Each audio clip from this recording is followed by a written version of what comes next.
It's the pop culture field, and you will.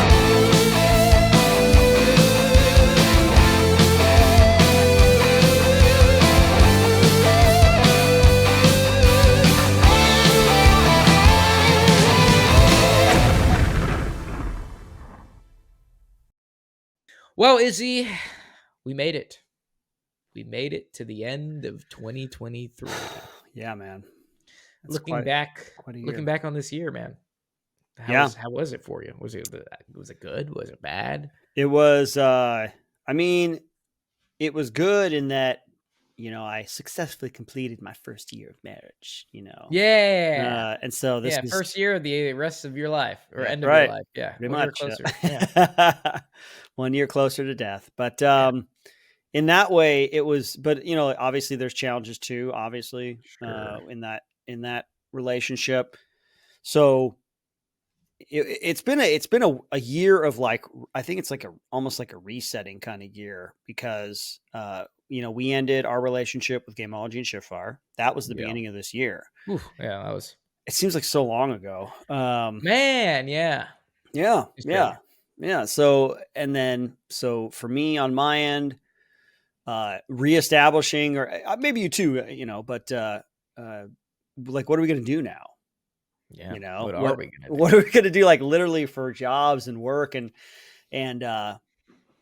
just trying to figure that out.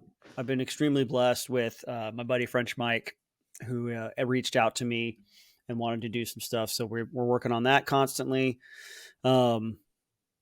It's I think getting married, man, there's a lot of like introspection, because when you come into this such close proximity with somebody, you all of a sudden these things start coming up, and they didn't seem to be issues before, or you didn't think about it as much. But now suddenly when you're living with somebody, you're like, why am I reacting this way? Or why did I say that? Or, it's like, because there's this magical thing that happens, But so for me, I've been, and I've, to be honest, man, I mean, not to get too dark, but like my father passed away this year. Yeah. And that was a big deal, obviously. But then also we've had some other family issues, in my mom's section of the family. And so it's just kind of this weird thing where all this tumultuous drama is happening, but you're dealing with it as an adult. There's a weird thing that happens when you start to see your parents differently from when you were a kid. Yeah. Yeah. So like, they're not so perfect. They're not superheroes, Yep. They make mistakes, and sometimes they make really bad mistakes, and then they don't take responsibility for them, and that makes things hard, Sure. Yeah, man. So it's just been a very tumultuous year. Next year, my hope is that it will be a growth year. Some years you're just kind of maintaining, or things change and you're reestablishing, you're just kind of trying to get through the year, whatever. And then some years you're like, man, I'm hitting on all cylinders, I'm going for it. And you're growing, and you feel like you feel that momentum. So that's what I'm hoping 2024 is going to be, man. What about you? Nice. How was this year for you? Oh, I mean, it was a lot. It was a busy year, to say the least. I mean, I think you hit it on the head with, like, we started out the year separating from Shiftfire and Gameology. And that was like a big change, because like that was our existence, man. I remember we were like, that was our life for a year and a half, 2 years. All through the pandemic, like all that's whatever else was going on. It's like, I got this thing, we're going to film. Yeah, we're doing this we were safe. Like that was our safety net.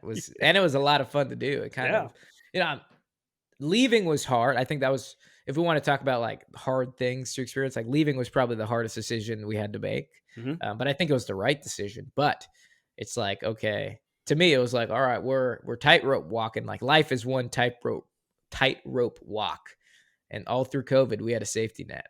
Mm-hmm. And then, once we walked away from Shiftfire and Gameology, I was like, okay, let's walk one more time, but let's take the net away.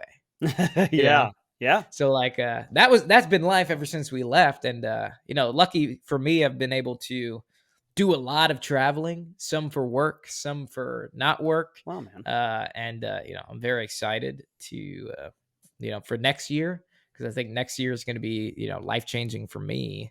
But because I've been working on this project that I can't really mention yet. And I mean, if you're listening to this podcast, you probably have gotten some indication that I've been doing something for a long time. That's why you got to join that Patreon, man. Yeah, join the Patreon. I've mentioned not it that we have said anything inappropriate. I'm just saying, you probably have more of an indication. Yeah, you have a little bit more. I share a little bit more about where I've been and what I've been doing. But yeah, it's just, it's been a long process. And this year has kind of just been like the grinding year, where it's just like, okay, let's get it done. I think next year will be like the reap the rewards of the efforts year. But yeah, it's been a very emotional year, trying to balance, leaving and trying to balance family, and then trying to balance, immediate family. So like making sure I'm okay at home and, all that. It's nobody's perfect, man. Like, I think this year, recently, like I've decided to give up my nicotine habits. Oh, so great, man. Yeah. I mean, for me, it's caused a lot of, me personally, like I've been doing it for so long. I've been doing it the past 8 years, 10 years of my life. And I always thought I had control over it. Cause like I've been able to stop, but then I always end up going back like after like a month or two. Cause I'm just like bored, or I'm in a situation where the benefits of using it outweigh the negatives in my mind. Because like, when I'm in the military, part of the reason it's ingrained in the culture is because it makes you focus, it keeps you awake, and also it's a great tool to have. So that's why I did it. I couldn't stop. So finally, I've realized that like, okay, I have a problem. Well, man, hey, that's good. good. I got a problem with it because like, even though I tell myself I can stop anytime, I'm just not. And then it's gone against everything that I've stood for. So it's like, my personal belief on fitness is like, okay, if you need to rely on something, is that beneficial? So like, for example, like when I walk into the gym and I see dudes wearing like, bicep curling with a lifting belt on, or like every time they have to squat, they have to put shoes on, a belt on, knee wraps. It's like, okay, well, the whole reason I want to be physically fit is to translate over to real life, right? I don't want to look good. I want to be functional, right? Yep. So that's my philosophy on fitness. So it's just like, okay, well, let's apply it to that philosophy to like just anything. So that's why I'm like, I'm not really other than in a military setting, for like performance enhancing drugs or steroids or all that. I'm like, okay, well, if you become reliant on it, like that doesn't make any sense, like for your life. Because if you strip everything away, like what do you have? Are you going to succeed or are you going to crumble? Yeah. You're going to crumble if you rely on that stuff. So it's like, okay, same thing with nicotine. Like, okay, well, I use it so I can remain focused, so I can, remain awake, so I can remain alert. It's like, God, I'm walking I'm walking contradiction. So it's like, okay, maybe I should apply, this to my everyday, to where I'm like, okay, well, I'm working and I want to calm down. I want to relax. I want to focus on what I'm doing. Let me put a little zen in, so I'm giving that up. So that's probably gonna be my biggest challenge this year. But yeah, I got a good support system, so it's good. Yeah, I support you. Thanks, Izzy. So like, if you have a habit, you can probably kick it too. I think it's cool. Because I was listening to Andrew Huberman podcast. Our old buddy, good old Andrew Huberman. Yeah, I feel like he's such a hit or miss. So like, really? some things he says are like, oh yeah, that's awesome. But other things you said, you're like, yeah, right, dude.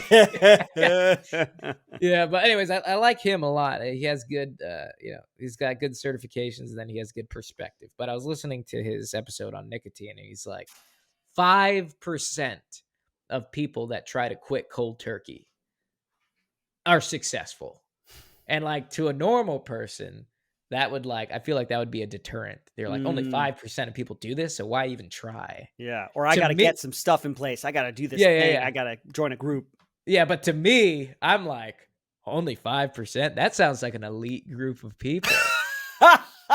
I'm going to be part of that 5%. It sounds like a challenge to me. That's the Ranger mentality coming through. You're like, only, out of 100 people, only 5 made it. Yeah. I'm gonna be one of those 5. Because if I'm not, I'm a bitch.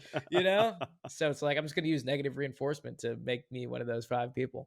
You gotta go with what works. Yeah, man. But yeah, this year, has been awesome as far as, big wins this year, exciting for things to come out next year, but also like a lot of realization and, a lot of trials and tribulations. physically I did. We did the Baton Death March. Oh my gosh, you're And I right, think man. looking back on that, that was absolutely That that was was rough. absurd. That was That rough, was man. That rough, was dude. really. That was the I mean, physically And I speaking, that was blame the you. hardest thing I did last year, and you can blame me, and I I take full blame you because you responsibility. planned that route. I take full responsibility for making you more of a man, Cameron. Yeah, thanks, buddy. Yeah, I do. I do. When I tell that Oh story, though, man. I always mention, I'm like, and I'm going to fire Izzy because sometimes there's these things called contour lines on the map, and they tell you the elevation, and when you see like a lot of them together, it Yep. means, and it's probably not smart to like put that in the middle of Yeah. of the route you planned. Yeah, Literally but it was right in still the good. middle. It Yeah. was. I mean, yeah, man, that was just. I think I've laid that on a lack of attention to detail in my Yeah, you were just like department. looking at Yeah. it on a 2-dimensional map, and you're like, yeah, that looks flat. You know what I was thinking, man? I was thinking of two places that I know from my childhood that I want to visit, and I Yeah. just literally put the route in between those two places. Yeah, man. But I mean, hey, we did it. We did do it, yeah. I mean, it was good, but like right mile 15, it took us like 2 hours to go like 1.4 miles Yeah, because it was just so short, but yeah, just so steep. yep, And yeah, and I already this was like mile 15 when I was feeling it. But yep, yeah. no, You I think already that had the was blisters going, and yeah, it then we was go uphill. yeah, every step was like ow, ow, ow, ow. But no, that was fun. Looking back on that, it was, that was the farthest distance I've ever been. Me too. But yeah, looking back on that, actually next year I plan on doing the LA Marathon. Really? Yeah, That's so like when is that? April, May, March. It's like March. May, maybe March or May. I don't know. The Oh, longer dude, away, the better for me, I that's guess. coming But up, man. Yeah. yeah, but yeah, my buddies approached me and they're like, "Hey, we're doing this as a group, and like this company's sponsoring us because they want to like raise awareness for veteran suicide, and we just have to run the LA Marathon." And I'm like, "That sounds miserable. When is it?" So I want to keep doing hard stuff. Like Yeah. I think that's the biggest thing because like Yeah. if you intentionally do hard things, when something challenging approaches you that was unintentional, you go in with the mindset knowing that I can do hard things. So like regardless of the circumstance, like I will come out on top. Yeah, I think I want to do the same thing too, man. I want to keep challenging myself because I don't want to get comfortable. I used to think that was kind of cliche and like sappy, like rah David Goggins motivation stuff. Yeah, But yeah, I yeah. Who's gonna really, carry the boats? yeah, Yeah. I really do want to really challenge myself and stay in that. I want to just keep achieving, stay in that high kind of growth mindset or whatever Yeah. mentality of constant growth and constant challenge. Because, like you say, hard times are coming for some of us. Hard times are already here. Maybe you're going through it right now, but if you can, it's like training. If you train beforehand and you get that good mindset, when things actually happen, you're going to snap into. You always revert to your highest level of training. In a crisis situation. So I want that too, man. I want that in the new year. Yeah, no, it's gonna be good. But we have a lot of things that happened this year, not only in our lives, Mm-hmm. but well, you want to talk about some not just about movies and stuff, but did anything else happen this year that you were like, that was super cool? Like looking back on it, you were like, Yeah, oh, man. this was a good memory. Well, I love New Year's resolutions, or I love looking back and reflecting on the year Yeah. prior, because, like I said, like I want to grow, I want to understand myself, and it's always good to kind of introspect, self-reflect. But in terms of, I'm glad I started the new YouTube channel. That was something Yeah, that's happened a that little was more big. the latter half of the year. But earlier, like, our buddy Mike Levy, who is Knockout Lights on Instagram and TikTok, and he's a Yes. firearms guy, 2A guy. His property just got devastated by Yeah, the rains here rain. in California. And if you know anything about Southern California is not a good place to have a lot of rain because it No. doesn't go anywhere, and it gets into people's properties, and it goes all the places that are basically where we've built our homes. And so his property got devastated. He lost, maybe Almost millions of everything. Yeah. dollars, definitely hundreds of thousands of dollars worth of equipment and his ranges, his livelihood, how he makes money is putting on classes and stuff. And so we did a charity stream. I got Cabo Malay, who's a great dude, former SF guy. And then our buddy Patrick from Savage Actual showed up. and we did like a charity stream, man. And we gave away unbelievably awesome prizes. And we just tried to save up to give some money to them. You know what I mean? Yeah. Just try to help them out. That was my first taste of coordinating something like that. And it was just like, here's one thing I'm definitely going to put a lot more thought process into what prizes and who can get certain prizes or whatever, because man, the charity stream was one day. The prize distribution was like 3 months of my life. Oh my 3-4 months of my life. Like, cause I just couldn't, it was coordinating, it's back and forth and emails and all the kind of, and it was a mess. But because I remember that stream. I hopped on for a little bit, like came over, and first of all, the amount of prizes you guys were giving out, I was like, you would be idiotic not to be here. Yeah.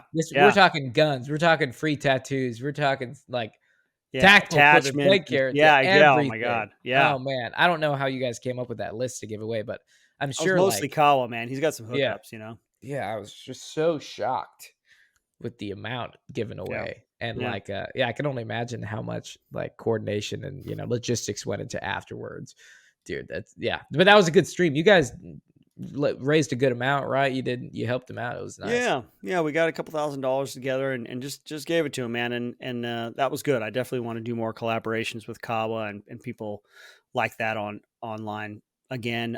Me and the wife were given a package of a year membership to survival schools, coin survival schools out here in California. And we went to their civilian SEER school, civilian survival, evasion, resistance, and escape. And how'd that go? It was great, man. It was a great weekend. It was another one of those things where like, it was hard. It was difficult. There was some real struggle in there, especially just getting cold and wet, like having the hose splashed on you up in the mountains, kind of outside of town here in Southern California. And it was an experience, and it was just so amazing doing it with my wife. My wife is tough. My wife is very resilient. That's good. She's also not eating lunch in the kitchen right now and hearing everything I said. So good, love my beautiful, resilient wife. No, it was amazing because I didn't know like how she was handling. I know my wife's she's definitely even keel. Like she's not given to, outbursts of emotion or anything like that. So she's very level-headed. She's very level-headed. So she actually thrived in that environment because she can just put her head down and just do the work, and we did some work that weekend, but it was so What did cool they to do to you? What did they do? I was always curious. Are you allowed to say? Or do you It's basically they're trying to get you ready for a situation where, let's say you're in a foreign country where you get kidnapped. Yeah. And that is a very real thing that happens. And so it's super valuable. They take you through all sorts of survival stuff, and then also kind of getting out of handcuffs, that kind of thing, defeating those different methods for that. And then they basically fake kidnap you. They turn the lights off. They throw a couple flashbangs into the room where you're in. They yell at you. They put bags on your heads, and then they kind of put you in cabins, and they're yelling at you. They're berating you, just to stress you out and kind of put you in that situation.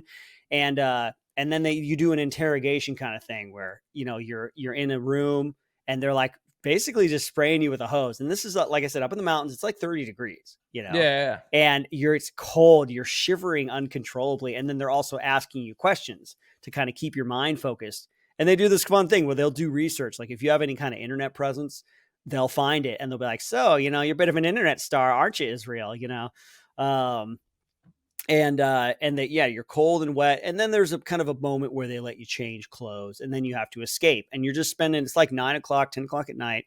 And all the way into the next day, you got to evade. You're out in the woods running around. Well, so this actually sounds like a good time. Yeah, it is, man. Me and Brittany decided that we would try to stay together. And so we snuck around together and found hiding spots and kind of curled up because, my wife doesn't retain heat very well. So I was like her tauntaun, from Star Wars. She cut me open and crawl inside if I died.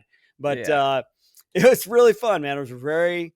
The coolest thing was that we did it together. That's sweet, man. That's I feel like, because the relationships you make in the military are all through like pain and suffering, and those are like the best memories. So to be able to do that with your partner, I feel like is like the best bond builder, other than doing like hallucinogenics together. But I'm super happy you guys got to do that. Like, I want to put my fiance through some like kidnapping stuff. So that sounds like a good time that she'd be super into. But cool, man. I got to visit Pearl Harbor, No kidding. which was super impactful. I got to go to Pearl Harbor, and I remember when I was one of my squad leaders was like, during block leave, he went to Pearl Harbor, and he just was talking about how just like amazing it was, and amazing in not in a good sense, but like, you get there and you're sitting on top of the rubble of like these boats that went down, Yeah. and thousands of Americans died right there. Yeah. And when you get there, they ask you like, everybody shut up. They're like, Yeah. nobody talk. And when you're standing there, you're sitting on top of it, you can see all the rubble, and you just have that pit in your stomach. And it's like, dude, it's a life-changing. It's like, if you have the chance to go as an American, it was like, dude, it was like my heart was being wrenched on the entire time. Like, I was so proud to be American at that time. But when you go back, there's like this entire ground, because you have to take like a boat out to the to the actual memorial. Yeah. But like, there was a museum, and we didn't do everything right during that time. Yeah. Like the amount of POWs we took, like Hawaiian Japanese residents. Yeah, internment camps and stuff like that. Yeah, like we had internment camps on like our side, and the cool thing is like, they don't try to hide any of that. Mhm. It's like, okay, this is history. Yeah. This is what we did, and it might have been wrong, it might have been right at the time, but like, yeah, it impacted a lot of people. But Yeah. I think just that memorial in general, like the entire Pearl Harbor experience, was like one of the highlights of my year.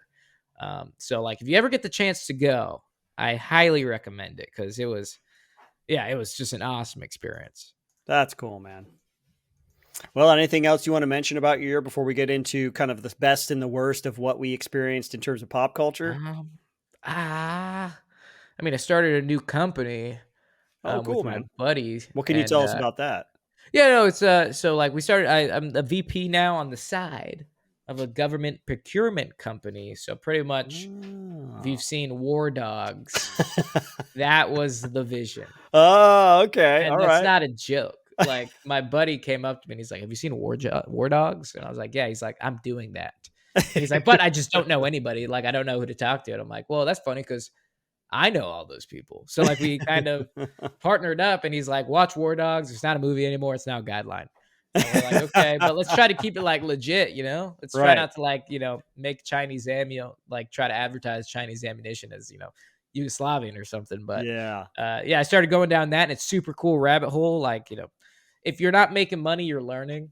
So Yeah. like, I get to learn all these pieces of equipment and all this gear and this whole new language that is the government's language. So that was super cool. So I started doing that this year, and we've gotten our first contract. Like, we sent a tennis court to U.S. Embassy in Uganda. So super random. Like, the government buys and does there's contracts for everything. So I thought that was super cool. So that was a highlight of this year too, like new business endeavors and whatnot. So. Oh, that's amazing, man. That's really the name of the game. From the little amount of freedom that I've experienced trying to get this YouTube channel off the ground, just the work rhythm and learning to do it, man, I hope it's successful, because it's a lot of fun. Yeah, doing it's so something, much working fun. for yourself is really a lot of fun. It's a lot of responsibility, but yeah, it takes a specific individual. If you're lazy, you're not going to succeed. no. But yeah, you will reap the fruits of your labor, I swear to you, and so will I. Yep.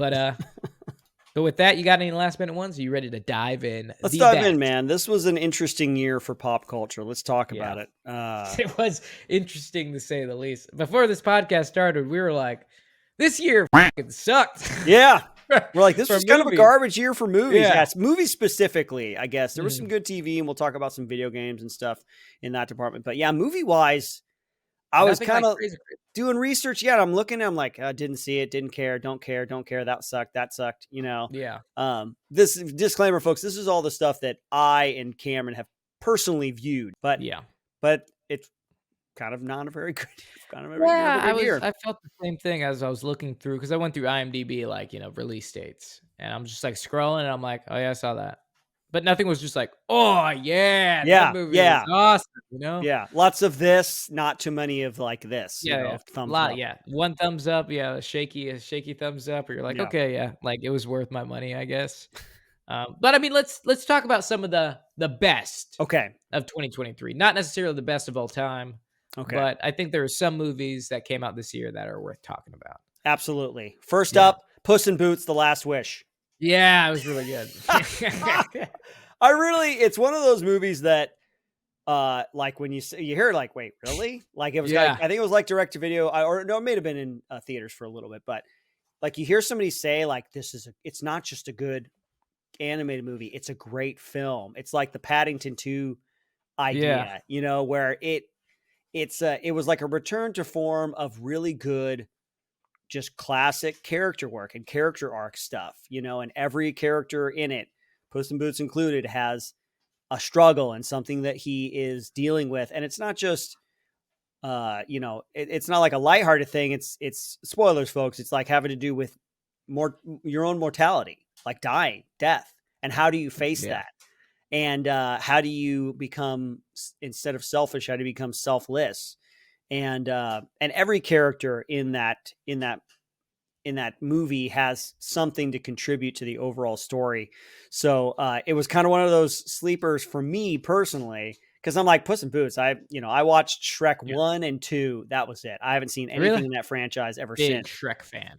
Yeah, big Shrek fan? Yeah, Oh, okay. man. All right. This is my swamp. Yeah. All right. Shrek is love, dude. Shrek is life. Oh, that's awesome, man. Good. But I mean, Antonio Banderas is great. He's a great actor. And then but I haven't seen any of those other ones. But man, oh man, this was good. It's just really good. I don't know. I'm really sorry, Izzy. Upon inspection of this movie, December 21st, 2022. Oh, it came out in 22? Oh, man. I mean, I wanted to let you get it out, but I didn't want to break it to you. I am failure. I can't be a podcast anymore. Okay. Well, how about we make it up? We have one that we watched together. It actually was really good that I enjoyed. Sisu. Oh, yeah, definitely. Top notch. I think Sisu was definitely one of the top movies of the year. Yeah, it's really hard to do innovative action. Yeah. Like action movies, there's just so many, man. And it's tough, man. It's tough to not be derivative. It's tough to be fun and fresh, or to make it feel like it's fun and fresh. And this is one of those movies that makes it feel that way. Yeah. Yeah. No, yeah. No, dude, yeah. Sisu was great. I mean, essentially it was John Wick, but Finnish. But just the grit of that character, it was good. And you cannot stop making movies about just massacring Nazis. I think the biggest thing about like action innovation is ways to kill people. Yeah. So like that movie had probably some of the most creative deaths I've seen. Yep. Like literally going down in the water, and every time they went to go get his body, he would slice the throat open of one of the Nazis and just suck through the wound all the air out of their lungs to like keep himself underwater. Like that was, man, whoever wrote that, hats off. Like that was a great scene. Yeah. But yeah, Sisu was awesome movie. I've won. This one's gonna be out of left field, but Super Mario Bros.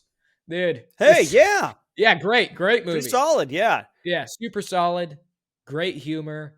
Great just story in general.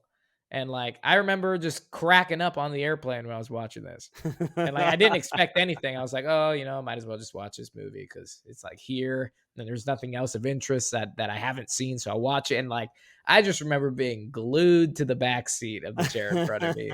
Because like there's such a good mix. There's like humor for children, but then there's also humor for like adults in there. Right. And then they also include elements from like the game. Like sometimes when the characters are running or they're doing the scene, they'll like kind of do just like a nice side scan, or what's how do you say it? Yeah, side scrolling, side scrolling game where they're like they're basically like defeating what you would do in the game and then transitioning back to like 3D, and it's just so well done. Yeah, it's so a good example. Yeah, it's a good example of a video game to movie translation. Yeah. It's like I would put Doom, the Doom movie with The Rock, in the category of not a good way to translate a video game to a movie. Because like you say, they take literal elements from like gameplay elements from the movie or from the video game and put them in the movie. But that has to be wrapped up in a good story. You can't get by on the novelty like Doom does the first person shooter like sequence in it when you basically Yeah. take Carl Urban's point of view and it looks kind of like it's a video game, but that's when I didn't think that was well done at all. And it Yeah. was in the context of just a really stupid, I hate that movie. But Yeah. Super Mario Brothers, they had a good, Mario's got some challenges to overcome. He's got some confidence issues. Yeah. The There's character development. There's good characters. The actors that are screening him, Jack Black as Bowser. Awesome. yeah, Like, dude, peaches, yeah. peaches, peaches, Peaches, peaches, peaches. peaches. Great song.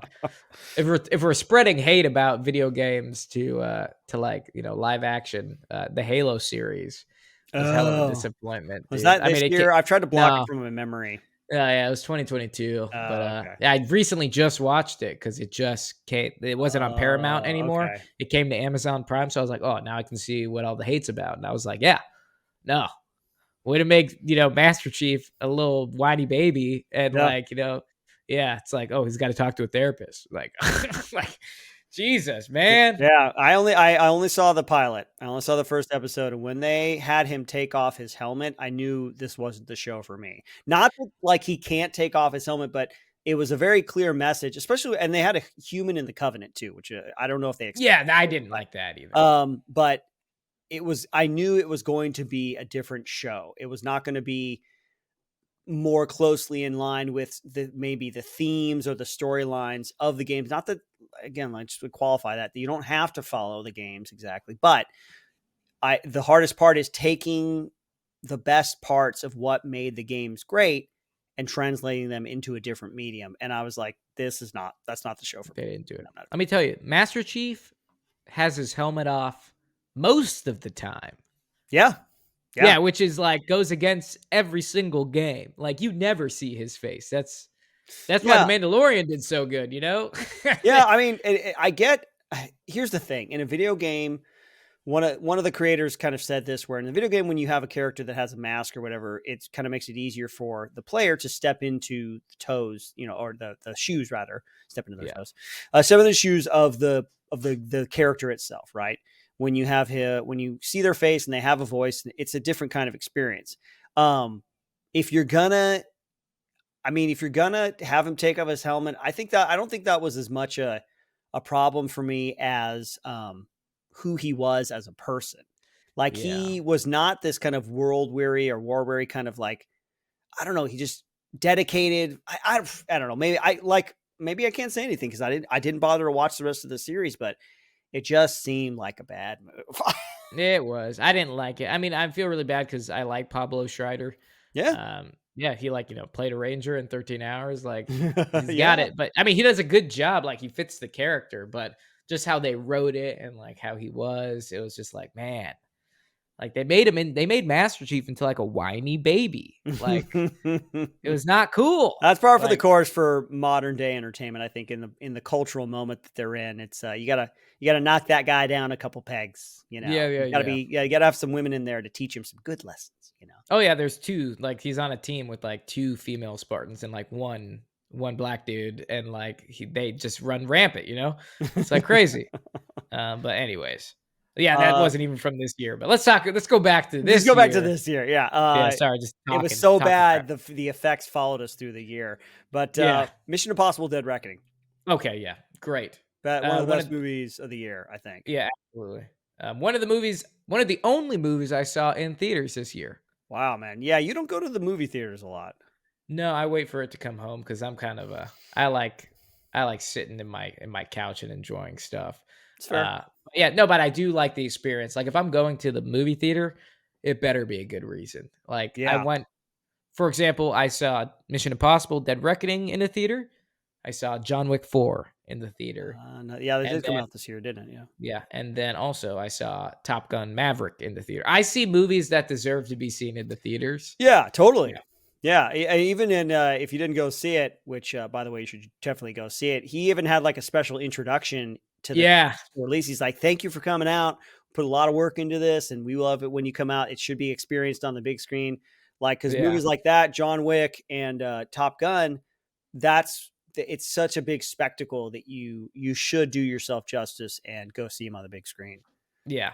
Plus, it's like a dying age, man. It's kind of sad, you know? Yeah, man. They got a lot to compete with home theaters, Yeah, streaming um, services, streaming just services. convenience, you Yep, know?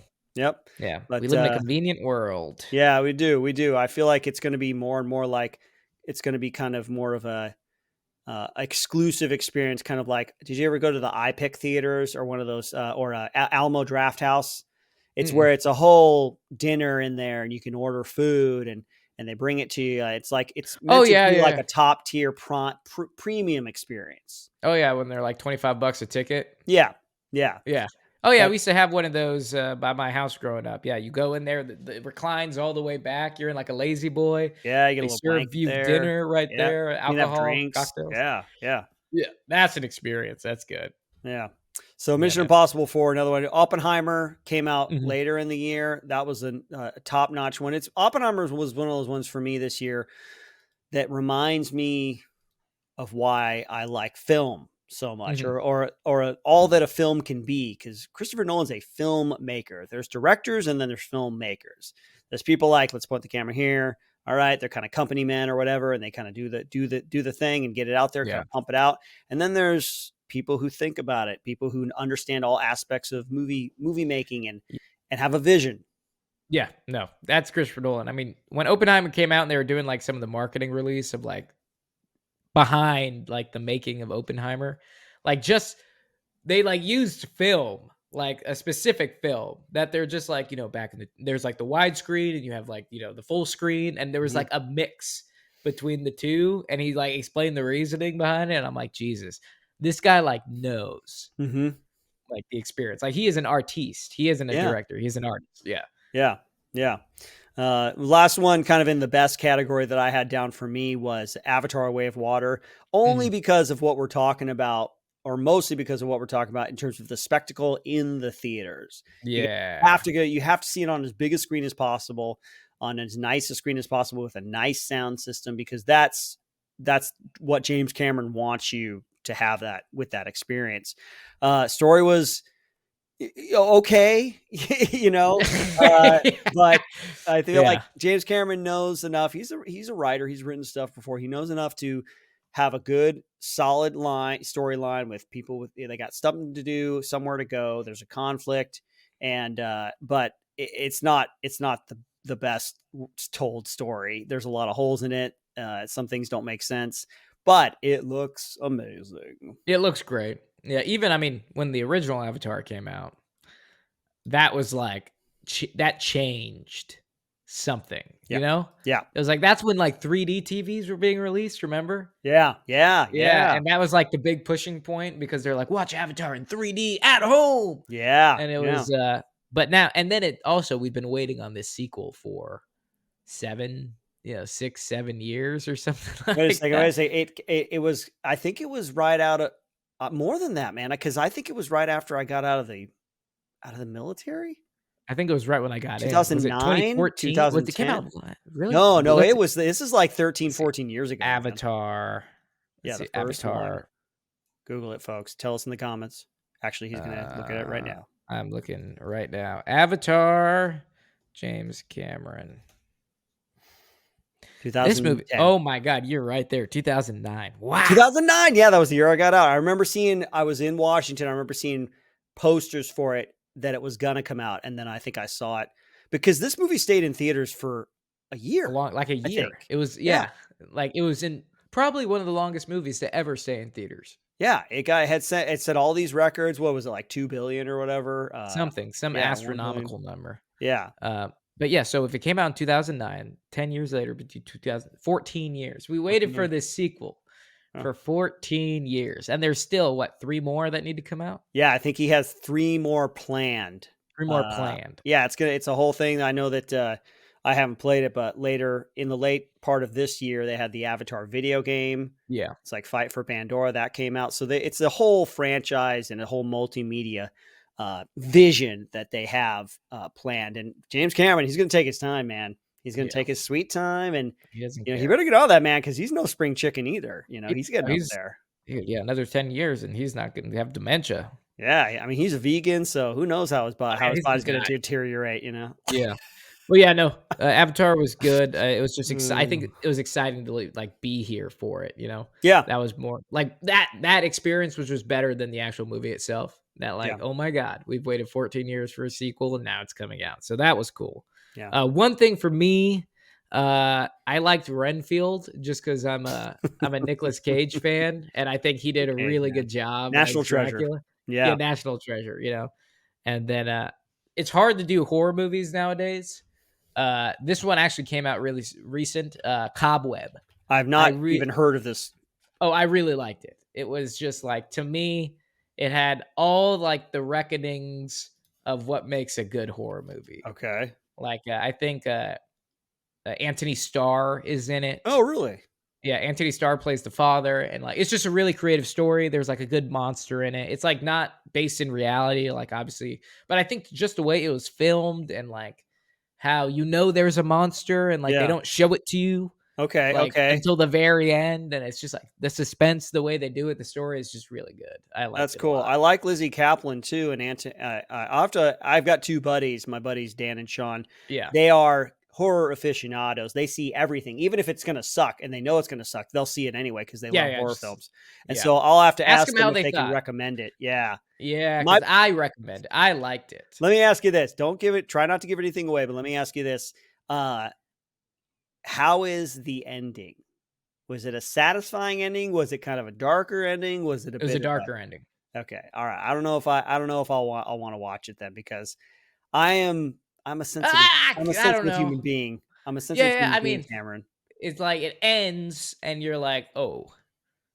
Okay. All right. That's a pretty good description. Yeah, like I mean, like yeah, you just have to. Yeah, it's just All like right. oh, All you're right. like okay. All right. I don't know how else to tell you without like Well, let me spoiling it. ask you this. Did you ever see Oculus?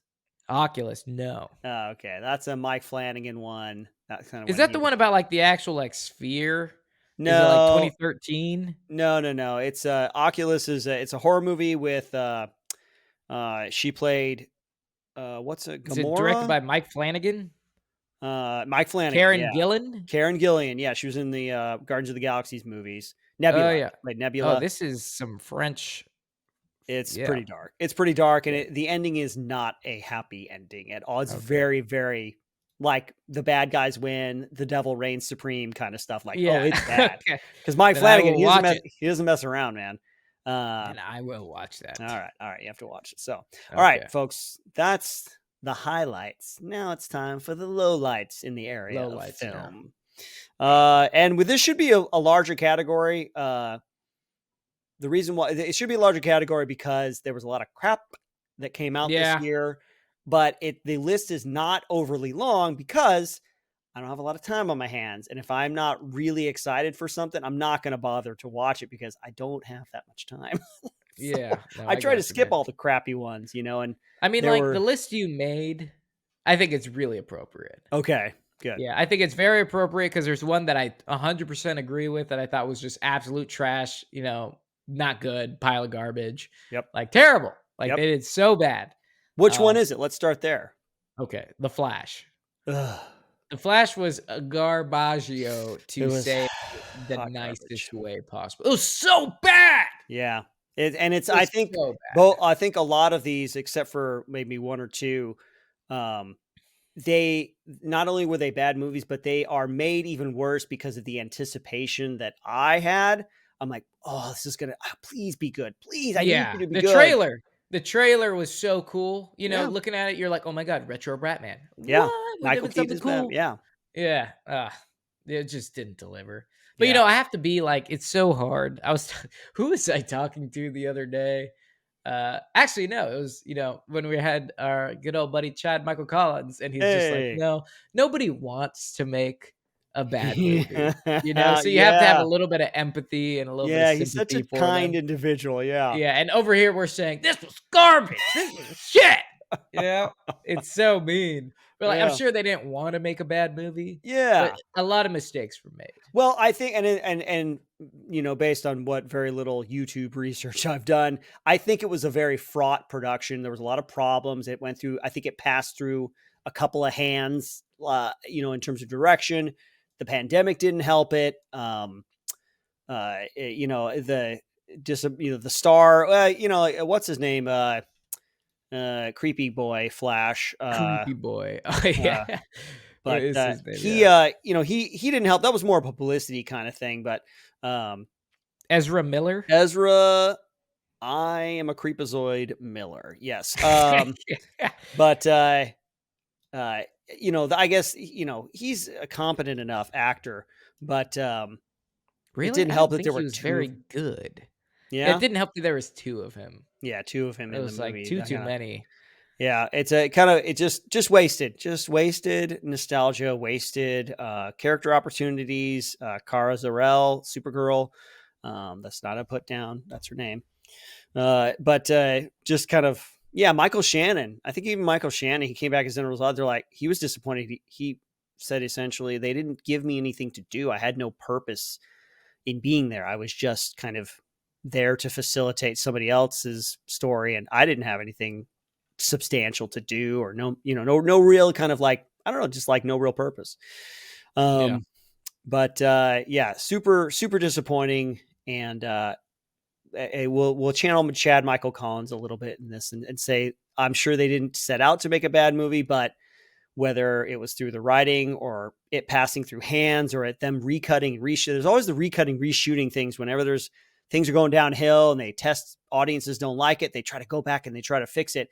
And that's when things get really, go really bad, because the story has to be coherent throughout. And this one, Yeah. it seems like just a mess, man. And bad CGI. I don't know if much more needs to be said about that, but really Yeah. just pointless Not really. cameos, the whole pointless cameos with the multiverse balls kind of floating Yeah. around.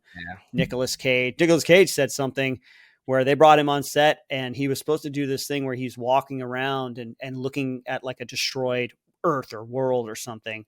And that's what he did. And he was on set for just a little bit. And then he goes to see the movie or whatever. He sees the movie finally, and it's him fighting a giant spider, just like in, the Kevin Smith story that he tells about the origin of what might have been the Nicolas Cage Superman movie. Yeah. Yeah, it was just a big, big, big disappointment. Yeah. So, I mean, that's all I have to say about that. Yep, But, maybe that's all that needs to be said. yeah, but you have one here, which I haven't seen this, but I'm intrigued. Hurts my heart, to, man. It hurts my your heart to even talk about this. I was so excited for the creator, and it was so bad. Really? It's one of those movies where sometimes you go into a movie and it's just not as good as you thought it might have been, like a missed opportunity. But Yeah. this is a legitimately bad movie. Like the main character's character arc didn't work. Kind of his like little redemption arc and how he changed. The logic of this whole super weapon thing that floats above the earth and is like kind of the main weapon that they use, that the logic of that thing didn't work. It looked great. You could tell that there were a lot of homages to paying homage to different movies like Blade Runner and some sci-fi epics. Oh, John David Washington. I've never been a big fan of his acting. I didn't think it would be a problem. It was a problem in this one. Logical leaps, things not making sense, not knowing why they're doing what they're doing or the reasons for what they're doing not working out. They do this thing, and I wonder if had to do research, but they do this thing where they'll add in important exposition, important information that the audience needs to know off screen or when an actor's back is turned. They did it in ADR because they might have cut a previous scene where that exposition was given, that information was given, and they cut it for whatever reason. Now they need it, so they have to put it in somewhere else. And so it's this really funny thing. I'm always looking for it because if a movie's not grabbing me or not making sense, I'm trying to listen for that ADR stuff where somebody's like, it's a good thing we grabbed that secret device before we left the base. And that, he's off screen or his back is turned, Yeah. And there was a lot of that. It was a fair amount of that in this movie. And it's one of those. Them just missing marks, like where they're like, oh my God, okay, we got to schedule a day or someone's going to have to like voice over this in. Kind of like, is that what you mean by ADR? Yeah, ADR is it has a specific name. It's not additional dialogue recording. It's like it's a technical name for it, but it's when they add in, they go in after they've shot the movie, and they have to, maybe it was loud on set that day or whatever, and they have to put in and they have to match the mouth movements of what they did. Or in this case, they have to add in very important dialogue that explains something about something that the audience needs to know. Just the more you think about it, the more I think about it, the more confusing things become, because what characters say and do, they don't necessarily make sense. The character choices that they make don't make sense. Like, why would you do that when you could just do this over here? And characters go and do and say things because Gareth Edwards needed them to go and say and do things in order for him to facilitate an action happening by the main character or whatever, but they don't make sense as those characters. They, you know what I mean? It's like sometimes when a character does something, they're doing it out of who they are, who you know them to be, what's been established, or they do stuff because the plot needs to happen. Sure. And you're like, all right, I guess they're doing that now. It doesn't make sense, but it's just great performance by the little kid though, in it. I think this was her first little movie, but she's like the little android kid that everybody's going after. She's like the savior of the world. Ralph Ineson, always a great guy. Madeline Una Voyle, she was the little android lady. And love Ken Watanabe, Gemma Chan. It had a great cast, but man, oh man, it just sucked. I'm sorry about that, buddy. I know you were talking about it for a while, so I'm like, that sucks. Can you tell my disappointment by you went in. Yeah. You're just saying dark place. Yeah, you were saying big words, and like I know whenever you explain something with big words and like actual thought behind it, like a lot, you are like actually upset. Yeah, because you're coming at them from a technical standpoint, and like that takes a lot of effort. Hey, listen, right now, anybody listening or watching to this, prove me wrong. I want you to comment. I want you to write in an email, because I love people coming at me with their different perspectives, because I think art and film is really something that you can really hash up. And so I feel very passionate about it. You tell me why it's a good movie or why it wasn't as bad as I think. That's my challenge to you. Okay. Well, I mean, there was TV as well. The problem with me is this year when it comes to television is that I did not watch a lot of new television. Yeah. Me and the wife are in a great rhythm where she kind of has her mainstays. So we're watching MASH. She loves MASH, and I've never seen it before. So we're going through MASH.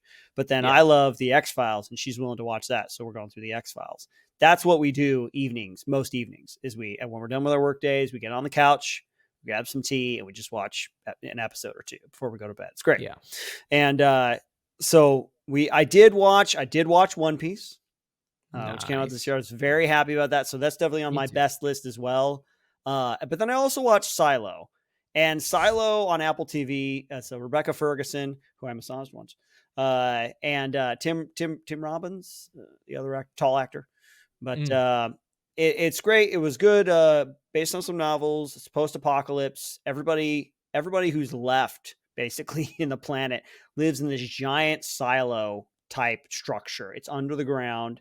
It's hundreds of stories tall, or deep rather. And there's a secret. There's a conspiracy going on. It's basically a top-down government that controls everything.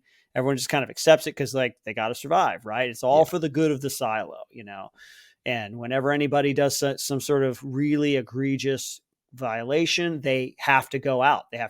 They kick them out, and they put them in a suit, and they spray them down, and they send them out. And one of the things they want them to do is, for the good of the silo, they have a camera that always points out into the world and shows like it's just a devastated, blasted land. It just, but like in the very first episode, they send somebody out, and she looks around, and it's all like beautiful. It's like a green field, birds chirping. She's like, oh no, they have to know. And so she goes and she wipes the thing. And I was like, yay, she supports the silo. She's still one of us. And then everybody who goes out there, they get like maybe 50 feet, and then they just keel over dead. It always happens. Yeah. And you don't know why. And so Rebecca Ferguson works down in the lower parts in the engine, the very bottom, the engine room. And like, they're kind of the grungy kind of middle workers. Like the hierarchy. Yeah. Yeah. It's like exactly. The higher up you go, literally. And yet there's such an important thing, because they keep the engine, the power source running. But then she ends up getting caught up in the kind of the upper politics and trying to find out what the conspiracy is. So really well done. I think the problem with it is it was the storyline and the conspiracy was very thin. It was, I think, 8 or 10 episodes, and it could have been maybe 6. So like some episodes were just kind of filler episodes. They were like character exploration episodes because the actual ultimate secret is, it's like there's a couple pieces that you need to know in order to put everything together. And that could have done that in like 6 episodes, but they stretched it out a little bit. So that would be one of my major criticisms of the show, but it's well acted. It's kind of a cool, I love sci-fi. I love that kind of sci-fi atmosphere, post-apocalypse. But that would be my close seconds. The One Piece show just blew me away. I was so happy with that, man. That was such a good, joyful experience. It was good. Yeah. Cause I mean, I like One Piece a lot. There is honestly so many arcs and episodes and you have to get there before you really appreciate it. And they just like scratch the surface. I do appreciate though, how they're like expediting it. Right. They kind of truncate, they kind of shorten things, Yeah. and they bring in people sooner, and they have story arcs happen That's sooner. super necessary. I think it's very necessary because, like, in reality, like Garp is like the main antagonist, Luffy's grandpa in the series. In reality, you don't meet Garp until like episode 300 something. Oh my gosh. Yeah, so like I appreciate that because there is so much talking. There are so many flashbacks in the actual anime that you're like, please. I found myself like actually fast forwarding through episodes. Like I can gather what happened by like skipping 4 episodes of them just like flashing back and like wasting time. Yeah. So I think they're doing it really well, and I'm excited for season 2.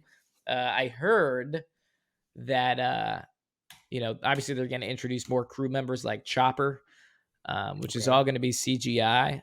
Is he a fish guy or something like that? No. Chopper is the medic. He is he's the medic and he's the doctor, but he's also he's a reindeer man. Reindeer? He's a reindeer. Oh, so wow. He's a reindeer, but he's like, he is a doctor. He was trained under this one physician, and he's good at being a doctor. And he's going to be all CGI though. I think I think I saw like he's like a little dude, like a little reindeer guy. Huh. Yeah. But man, who is Tony Chopper? Okay. Yeah, Tony Chopper. But That'll I did be hear interesting to see how they execute that. Yeah, but I did hear that Jamie Lee Curtis might be in it. What? Yeah, because Jamie Lee Curtis. So I could see her playing Chopper's like keeper. What's her name? Tony Chopper's old woman. What's her name? Korea. Her name's Korea, Dr. Korea. He's like she's the one that trains Chopper in the end. Okay. And like Chopper like works for her, and she's this like old elderly lady, but still has like a rockin' hot bod. And like she still wears like belly shirts and everything. And like I think Jamie Lee Curtis, I saw an article that she's gonna play her. And I think it'd be a really good cast because, like, I heard Jamie Lee Curtis is actually a fan of One Piece. So that's cool, man. She's a great actress, and she, maybe they'll give her a few months to kind of like work out and stuff. She's still pretty active. She did the Halloween movies and stuff, so maybe it could be fun, man. Yeah, I can't wait for One Piece season 2 as well. Let's move on to our last category. Cameron, I don't know how much gaming you did this last year, but I did quite a bit, actually. You, man. Okay. All you, so go crazy, okay? I think I got to get you some video games for Christmas, or, hopefully, yeah. I know when this episode is going to come out, but yeah, that's definitely what at the time of recording, I still got to get you yours. But let me just run through these real quick. Most of the gaming I do, 99.9% of the gaming I did this year was on stream. I live stream on Twitch, My Happy Self. Come by and say hi sometime. Most of you already do. And so these are all games that I have played or are playing on stream. The first one is the Resident Evil 4 remake. Really big fan of that. The remakes, most of the remakes I think that are being done in the video game world today are actually really well done. They take their time, they pick it apart and put it back together. And they keep the best parts and they improve upon game elements and story elements that were already there. That one was a lot of fun. It's the best way to do nostalgia. Nostalgia is a tool. You can't overuse it. You can't, and sometimes it's done well, and sometimes it's done not so well. New Star Wars, but but I'll pair that with one of my other favorites from this year, which was the Dead Space remake. The Dead Space remake, in my opinion, is better than the original. You got to give the original credit where credit is due for being what it was. And introducing just some great gameplay elements, a great story that took the best parts of horror and sci-fi together. Mm-hmm. But they really, it's not just like they put better graphics to it. They improved the storytelling elements. They improved Isaac Clarke's arc. I love that they gave him a voice. I'm a big fan of main characters that actually have voices and opinions. They gave him a voice in this one, like they did in the second one back in the day.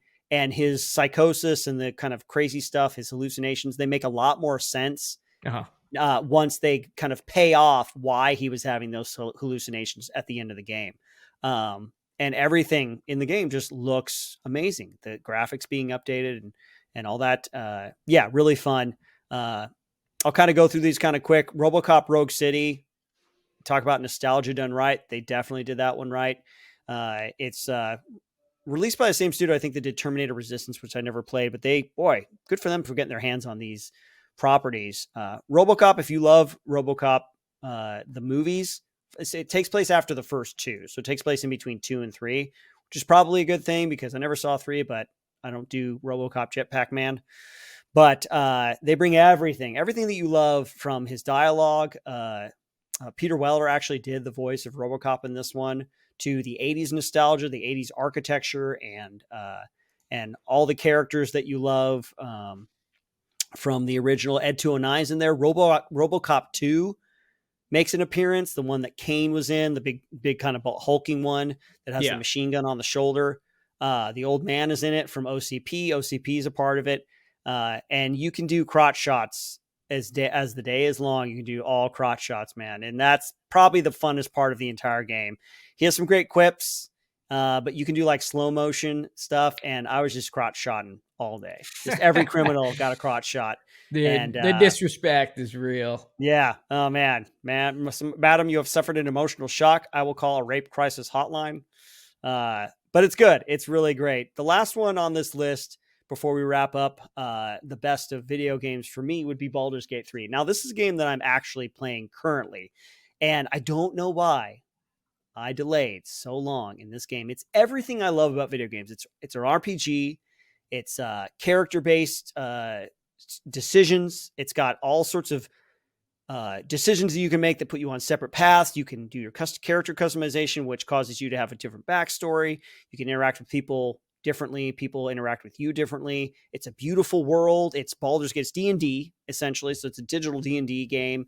They even throw a little bit of the dice rolling for initiative in there as you play. Like I said, I'm only a couple hours into it, but man, oh man, it's so good. It's such a good game. And this will be the game that I'll be playing probably well into 2024. That's if I only want to play it once. If I want to play it through again, then there'll probably be the only game that I end up streaming for quite a while. But those are my top video game 2023 that I've played.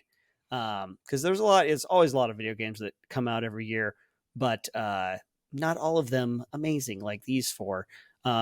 Worst, I don't have a lot of time to play video games, so I only play video games that I really know I'm going to love or have been highly recommended to me. So the only one that got on the list for the worst is Starfield. Not because it's a bad game. It was just kind of a disappointment.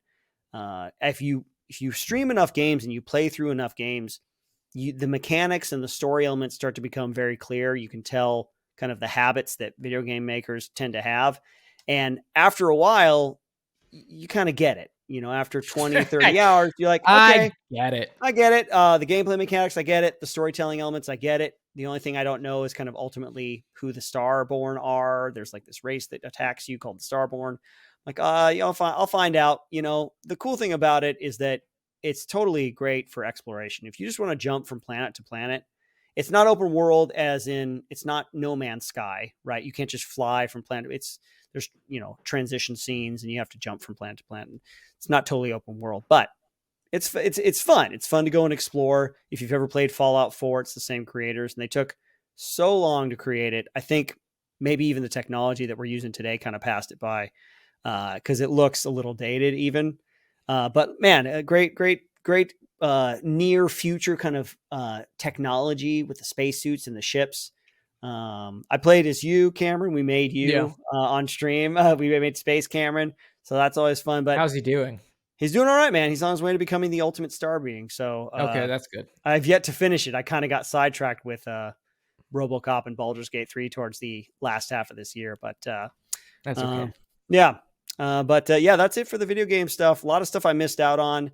But I'm very thankful for games like GTFO, Lethal Company, Ground Branch, Ready or Not, 6 Days in Fallujah. I started doing online gaming with friends, and that's been a lot of fun. We call it Friendly Fire Fridays. Every Friday we get together with a group and we play a little bit, a few hours worth. And it's been cool. But that's it for the video game category.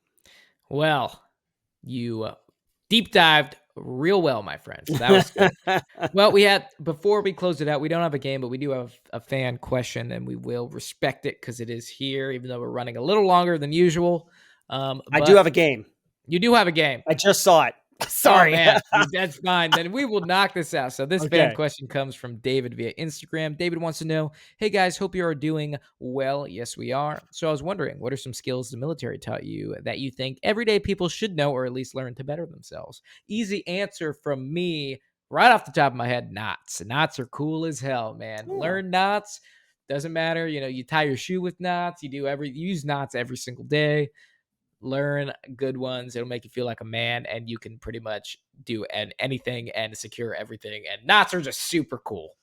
That's awesome, man. I mean, I would love it for more people to get firearms training. I think that actually would make for a safer society. But if I was talking about a general skill that I think everybody should have, it's time management. Yeah, that's good. Punctuality. Show up at the right time. Yeah, right place with the right uniform and the right equipment. You cannot go wrong. I'm telling you, man, it will only benefit your life. So you better get on that. And believe me, fewer people have that, I think, in society than we think. Yeah, man. So we hope you answered that question, David. In a nutshell, learn how to tie knots. That's right. And time management, be in the right place at the right time in the right uniform. And if you join the military or you're in the military, you've heard that a lot. So, yep. But they're true. No truer words have been spoken. That's right. But cool. All right, folks. Now we have a game. It's the end of the year game. We hope that everyone had a great Christmas. We hope you have a happy new year.